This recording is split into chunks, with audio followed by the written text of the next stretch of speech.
Kişi orus tilinde videolar yasadım da bugün tığınап отырам, айтам, арқалық хақында міне айтқаным, анда тігі бір орыс егіті айтады, алар орыс егітігіне түгіл енді, көбісі шылай айталар, Одесса мама, Ростов папа, арқалық твою мать деп.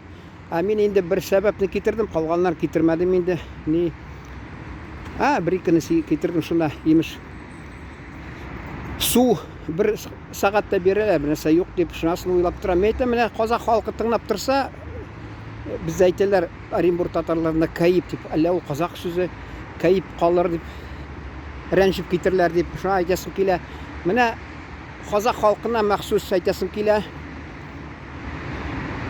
Арқалықта нәрсе ұшады Тұрғай өлкәсінде. Шынасын бәлки қазақша айтырмын әзірегіне. Қазақларға müracaat еткәшінде. Анда міне қазақ халқы бик ашық. Міне Сахалинда да болды. Сахалин ултырауда, алар инде шитта тора. Бүтән ниләрдә алай түгел инде. Мен мәсәлән Уфада булдым, аны күрмәдем. Казанда практикада булсам алай булмасы. Сахалинда инде аңлап була, утрауда яшәгәч, алар гадәтләре шундый, алар бик гел чакыралар ишәйгә. Бергә эшләгәннәр мине.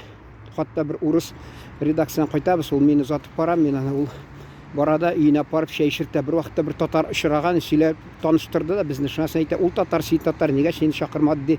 Ул татар инде ялып биргәндер. Шуны әйтәсе килә. Бу аркалыкта бер казак газетен эшләде, ул өлкә газетендә. Торгай таны дигән маларның. Торгай таны, бездә урысча Торгай Скунов дигән икенче чыкты аерым.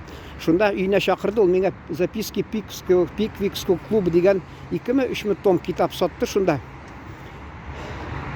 Ул әйтәсем килә алга чабып, ул сәүдәләшкән булды инде, хакын күбрәк бирсен дип. Мен инде студент булгач бик күп бирә алмадым инде. Мен бит чөнки анда яңгына әзгенә эшләдем инде. Анын алдынан ул мине сыйлады инде. Қазақ халқы енді шулай ул. Шақырса, апарса, сыйлый инде, қонақ ите. Шуны айтасы келе.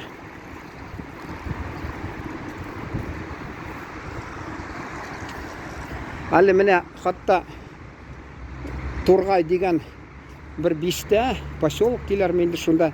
Элек тарихи башқала болған, бір яғынан енді бір өлкәнен нәрсе болған шунда енді. Шул айтасы келе, шунда бәйрәм болды, Алибек Жангилдин 100 еллыгына. Ол шундай нейді хезмәтчі, шундай сәяси хезмәтчі 100 еллыгына багышлап, шунда бәйрәм болды. Енді атта да шабыш болды, ленешілер, хатта шунда қонақ иттілер енді юртларына шақырып. Хатта айтасы келе, менә монда да Шаллыда бір вақытны сабантуй болды. Ол қайсы вақытта келесің, алар менә ди зур жетекшілер келе ди. Қазаннан ди. Менә шулар ди қонақ үтіп кеткәч, шунасын келерсің дип әйтәләр күбесе. Бу общиналар, җәмгыятьләр, милли җәмгыятьләр. Монда мен қарап торам, аптырап киттем, әйтәм, ул яңагына оешкан казак җәмгыяте. Килдем дә, алар миңа кымыз эш ди. Мен әйтәм, мен уңайсызланам, менә анда бит хәзер әнә Bizning mында Qozondan zo'r төрәләр киләләр. Юк, шәбир. Шунасын мен барыбер инде мен буларга матур булып торсын, әйтәм, кымызны әйтәм, кагылмадым инде. Ул инде җитәкче килде. Мен әйтмим инде кем инде, чөнки ул минем танкыйтны яхшы гына төстә кабул итте дә, шуңа күрә мен ага яңадан мен аны менә урысча әйтәләр, аславить тәсем килми инде. Зур кеше инде ул Казанда Татарстан Җумһуриятының башлыгында утыра инде. Килде дә Күрде дә казак җәмгыятын, шунасын әйтә, мен ди менә ди ушы көннәрдә ди Казакстаннан кайттым. Мен тордым да инде, минем анда башымда Шаянның бейсболкасы язып куйган, өстемдә футболка Шаян дип язган. Мен тордым да турдан әйтәм, әгәр дә сез ул яктан кайткан булсагыз, ичмасам кирәге казак телендә булар белән исәнлешергә дидем. Ул бер сүз әйтмәде. Хаттан да Морозов та булды, зампредседатель Госдумы. Хаттан да тагы безнең премьер-министр булып эшләп биргән Халиков та булды шулның янында. Бер нәрсә әйтмәделәр, мен әйтәм, миңа да тик әйтәләр, шикаят, жалоба урысча, шикаят та әйтмәгән Казанга җитәкчегә, безнең баш мөхәрриргә, менә сезнең журналистыгыз, хәбәрчегез шулай миңа өзін тәртіпсіз тұтты деп жоқ айтмаған. Енді ақыллы кіші, енді жетекші, шуңа көрі айтасы келе. Шуны сөйлеймін енді қазақ халқының турында. Алар гіл шулай қонақшыл, шу айтасым келе. Мен неде арқалықта шуны сезадырым Торғай өлкәсінде болғанда гіл шулар қонақшылығын хайран боладыр. Мен қазақ халқы қонақшыл, әти мәрхүмді айтадыр, ол қазақ халқы гіл шулай қонақшыл. Құрметті қазақ байордарымыз, мен осы сөйледім. Ой, арқалықта Торғай облысында мен болдым. Сонда жұмыста газетіде Торғай таны қазақ тілінде, орыс тілінде Торғайский вновь. Мені енді қонақ еттілер. Сонда безбармақты берділер. Қымыз да сонда бек жақсы. Енді соны мен айттым, осы міне қазақ халқы қонақны жарата дедім, айттым енді. Енді татарша көшім, татарлар тыңны бейт, айтыр нәрсе енді нәрсе. Шыны айтасын келе, міне ол гагаузларда, мәселен, бізге айталар, ол Ауропа дұрыс айтты, мәселен, бұлай айтсаң, Европа деп айталар, енді орысша.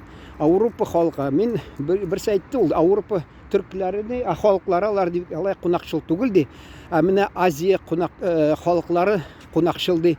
Мен айтам, бұл гагаузлар сіз бейт Ауропадан келгенсіз.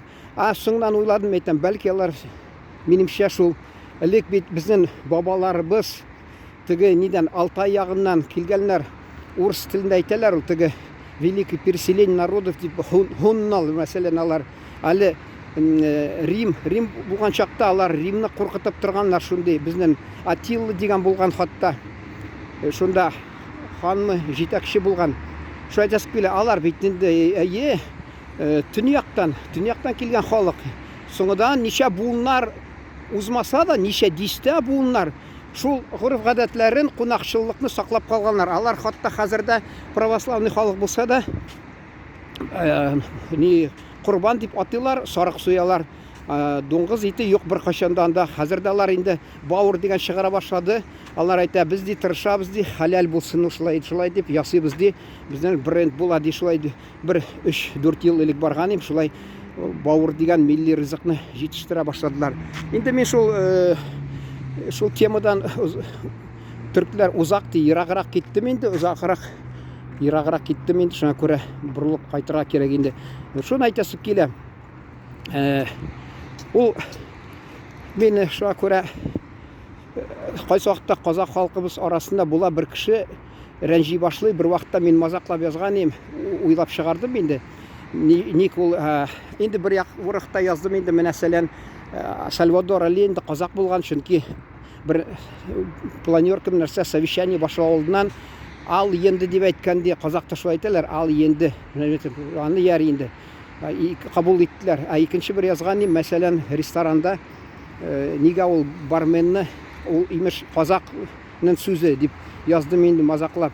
Мәселен кіреді бір кішілер, анда бір адамда жоқ де, бар мен де, бар имеш мен деп шығады бір кіші. Көбісі қабыл еттілер қазақ халқынан. Бірсі имеш одноклассникларда yazған меңа үстімнен шиқаят имеш, ол бізді рәнжітем. Нәрсе мені рәнжітем? Мұнда бит кемсетме бит халқыны.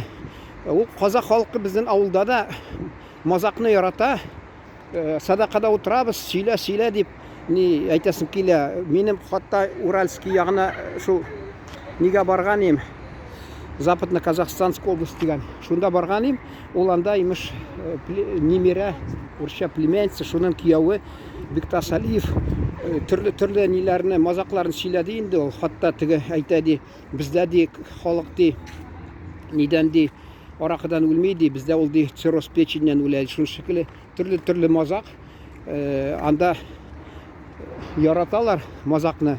Шу айтасы келе, ол бір кішіде орысша айтмышы чувство юмор болмаса, енді біз ғайыплы түгіл едім. Анда менімше милләтіні кемсету нәрсе. Шуна көрі менің мақсатым да болмады. Бір-екі қысқа сөз айттым да арқалық турынан. Енді неге қалмағанын сөйлей башладым.